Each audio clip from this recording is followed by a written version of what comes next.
When we are having regrets, we feel like we're the only one that has them. And we're seeing the world from inside our head and not the way the world actually sees it. And we see all the things we didn't do, not realizing other people most likely did not get their stuff done either, because our brains are programmed to hold on to negativity, hold on to danger, and hold on to anything that feels hurtful. Well, regret feels hurtful, and your brain holds on to it and reminds you of how terrible it feels in order to protect you from it. You're listening to the Recovered Life Show, the show that helps people in recovery live their best recovered lives. And here is your host, Damon Frank. Welcome back to the Recovered Life Show. I am joined today by Staci Danford, Recovered Life contributor and educational neuroscientist. How you doing today, Staci? Great. I'm so glad to be here. I love having you on the show, not only because of your energy, but the knowledge that you tell us about neuroscience and our brain and addiction. And we were talking a little bit about the end of 2021. It's December, and we're reaching the end of 2021. I know, it's hard to believe. A whole year has already gone by when we thought this might be the magical year. Now it's over. Right, I know. And as we reach the end of the year, we start sometimes feeling regrets. And I know we were talking in a group together, and a lot of people were saying that we're in the recovery community. It's like they had regrets of ideas of things that they thought that they were going to achieve or do or feel in 2021 that didn't happen. And now they're, in December, and they're saying, oh, it's a pretty good chance that this might not happen for me, right? Whatever that goal might have been. And we got on this conversation of regrets. And I was so glad that you're joining us on the show today to kind of dive into what is regret and why do people have it? And how can you work with the regret feelings that you have? Yeah, I think this is such an important concept because when we are having regrets, we feel like we're the only one that has them. And we're seeing the world from inside our head and not the way the world actually sees it. And we see all the things we didn't do, not realizing other people most likely did not get their stuff done either, because our brains are programmed to hold on to negativity, hold on to danger, and hold on to anything that feels hurtful. Well, regret feels hurtful, and your brain holds on to it and reminds you of how terrible it feels in order to protect you from it. The only thing bad about regret is you're not consciously realizing the damage that it's doing to your ability to achieve your next goal. Because when your brain is looking at the things you regret, the things you didn't do, you are identifying yourself as someone who doesn't get things done, someone who doesn't achieve their goals. And these pathways are just going over and over like a loop. And I always remind my clients, don't let your brain focus on what you didn't do. Teach it to look for the things that you did do, because most likely you have done hundreds of great things this year that you don't acknowledge and you don't hold on to. So here's the best tip for everybody out there moving forward to help your brain stop regretting all the things you didn't do and keep tabs of what you did do correctly. So every month I print out a free little calendar with those dumb little tiny boxes that nobody ever knows. What are you supposed to put in those in those silly boxes? Because you can't get your to-do list in there. But each night before I go to bed in that little bitty box, I write down one thing that I accomplished today, one thing I'm proud of that I did today. And every day I make myself do that one thing. It literally takes a minute, 1 minute. If you don't have a minute, you already have a crummy life. That's such a great tip, because, one of the things that when I started thinking about regrets, it's a very narrow thing. It's almost like you start to circle down the drain, right? Because once you start getting in that regret mode, that you can't see all of the great accomplishments that you've had. And I loved how you approach that is like, it's like all of a sudden, everything else that you did successfully throughout the year seems to vanish. Why is that? What's actually happening from a neuroscience point of view? Because so much of us think that regret is a feeling, but it's not just a feeling, right? It's also a neuro pattern.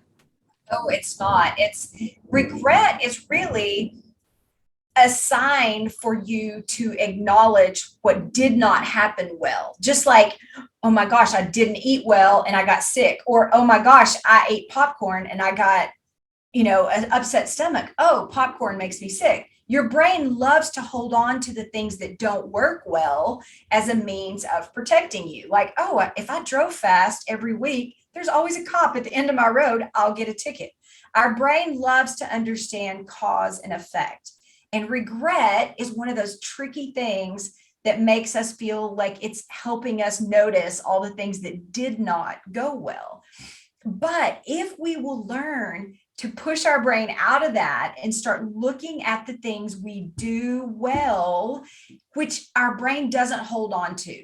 And most people don't realize that joy and excitement, little tiny accomplishments, those things only go to short-term memory. They do not go over to long-term memory. And, like I'm sure yesterday, 4 or 5 fun things happened to me, but I would have to really sit and focus on them to think about what they were. And if you ask somebody, tell me something good that happened last Thursday, you'd be like, I have no idea. But if you ask somebody, say, tell me something bad that happened last week, you'd like, oh man, you have no idea what happened to me last week. We can recall negativity very easily because it's a threat to our survival. Joy is not a threat to your survival. Nobody's ever, thought of, oh my gosh, I'm so happy I may fall apart. It just doesn't soak in. And it doesn't move to long-term memory unless you teach your brain how to hold on to it.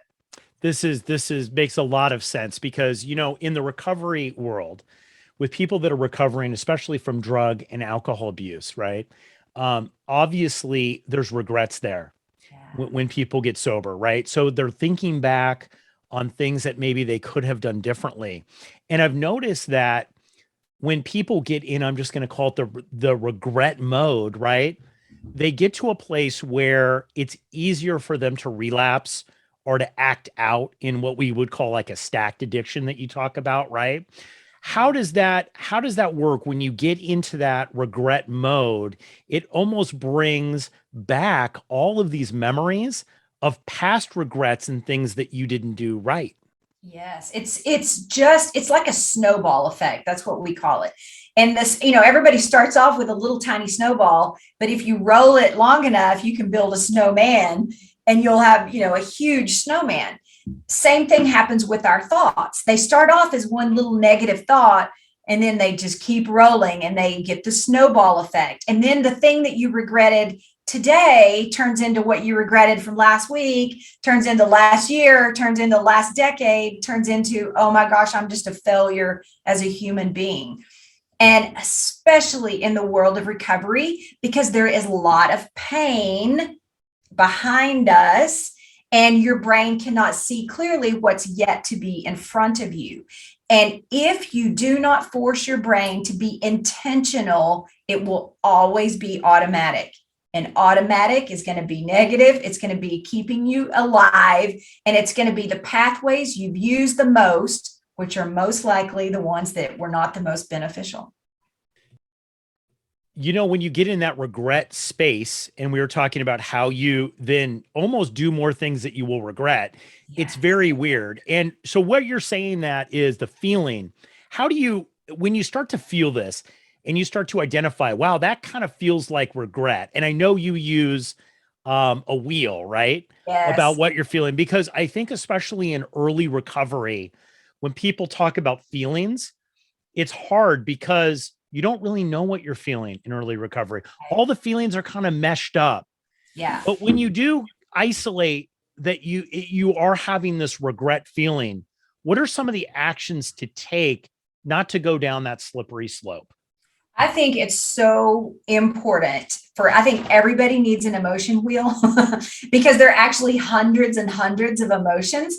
And we just call it maybe regret, but really it may be like, I feel violated or I feel resentful and when you give your emotion a name, your brain has to go create a pathway for that specific name. And just regret is so big and your brain has thousands of regrets with one pathway. And so it will follow that pathway, which leads you to even wanting to use more, to be in a place of more anxiety, more depression. So first thing I tell everybody is use the wheel, pick a name for the exact emotion you feel, then use this phrase. Most helpful phrase in the universe, I think, is I feel blank because blank. So even if you use regretful, I feel regretful because most people can't answer that question because it's just a general feeling that you've carried for decades or months or years. But when you force your brain to answer the question because you are moving yourself back to the prefrontal cortex where you want to be, because this is the area of your brain that helps you have better judgment, have better reasoning, and understand consequences of why am I going down this spiral? Oh, it's going to lead me nowhere good. I'm going to end up, stacking one addiction on top of another. And so if you feel like maybe you're going to Christmas or you're going to a party where once before you just really screwed it up and, maybe you were drunk or you said something you didn't want to say and you're going into this party now and you're thinking, oh my gosh, I have so many regrets. Say that to yourself. I feel regret because I didn't behave so well last year or last decade. Then create a plan for that one thing, not the entire past lifetime, because that's what our brains do when we feel regret. We want to go fix it all. Don't try that. Fix the one thing that you can do. You can take care of the one party. You can go in and be nice. You can go in and speak to people. Don't worry about what happened in the past. You cannot fix that.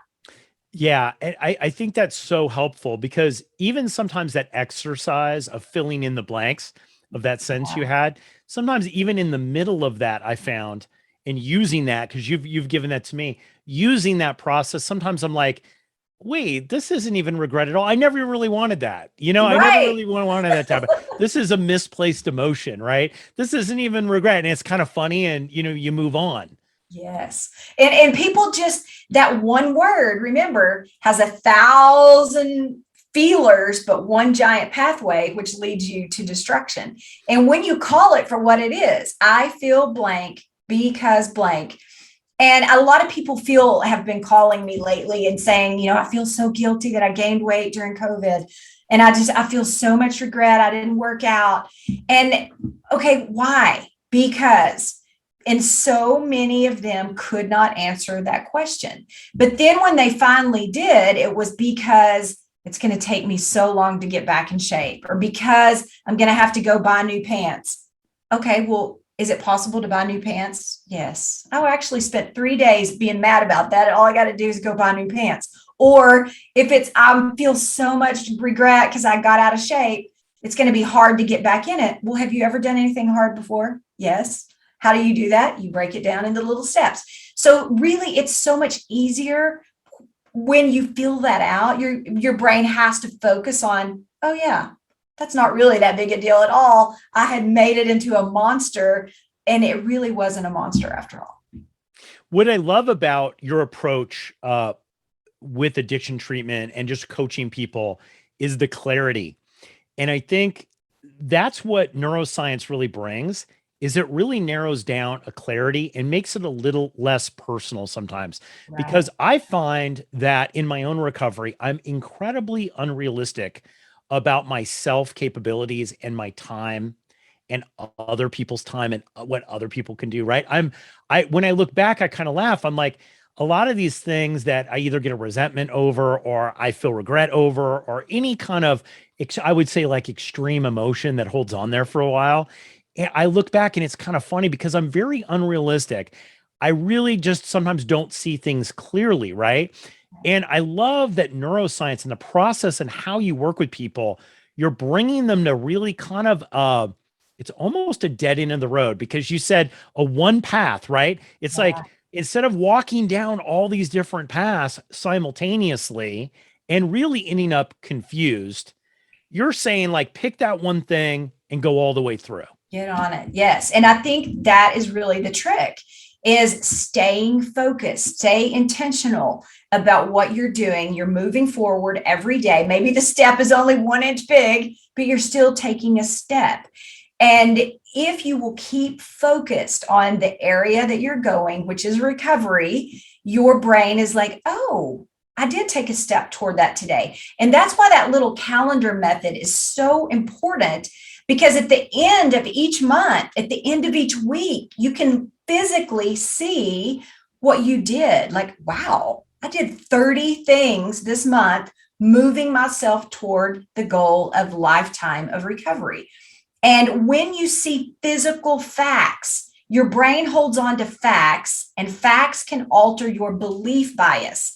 And if your belief is I'm a loser and I've made a million mistakes I regret, guess what? Your brain will help you get there because that's your brain's identity. But if you look at that list and you're like, oh my gosh, I'm somebody who's accomplished 30 things this month. And at the end of every year, I staple all of my little calendar pages together, and I've got 365 accomplishments I did this year. And I read them every year.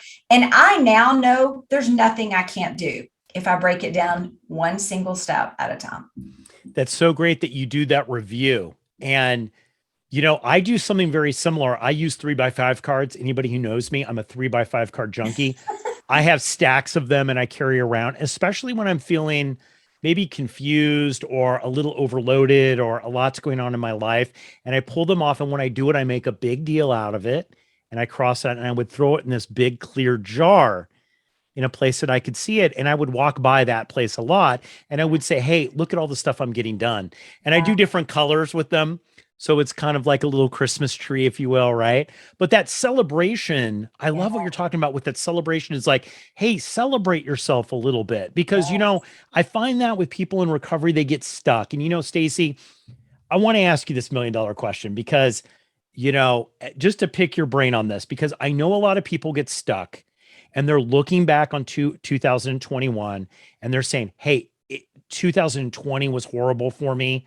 Let's say, the pandemic wasn't great for people. They're still in this now in 2021. They're sober, they're doing the deal, but they're like, you know what, man, my life's not getting better and I'm stuck, right? And things are never going to change. And maybe I'm just a loser or somebody who can't be successful or that. What would you tell that person that's listening to this right now? I would say, first of all, do not believe your brain, because those past patterns do not have to be your future patterns. And I really believe with all of my heart that neuroplasticity is the greatest revelation of this century, which simply means that your brain is changeable up until the day you die. The only problem is you've got to be the one to change it. And that is by repeated thoughts. Ask yourself, which thoughts are you repeating on a daily basis? Is it, I'm a loser, I can't do this, this is too hard for me? Don't do that. Make yourself, if you can't talk to yourself, then you're at the mercy of all the crumminess in the world. Or if yourself only says negative things, you're at your own mercy. Make a list of 10 things to say to yourself every single day. And best thing to do with that is to make sure those things have some factual basis. Because if you say, I'm fit, firm, and healthy, and your brain's like, no, you're not, you're 30 pounds overweight. So say something that you'll believe. Like, I made 3 steps forward yesterday by going to see a sponsor. I helped someone else in recovery. Give yourself some forward progress and read it every day until those are the first thoughts you have instead of those negative ones. Staci Danford, thank you so much for coming on the show today. This has been really very valuable. And I'd like to thank you for all of the wisdom that you share with us, all of these tips. Guys, if you want to find out more about Staci, you can connect with her on Recovered Life.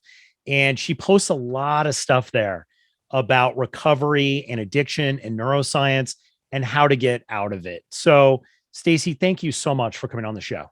You are absolutely welcome. Keep the conversation going. Join Recovered Life, a community of like-minded people who are looking to live their best recovered lives. Membership is free, and you can apply at recoveredlife.us.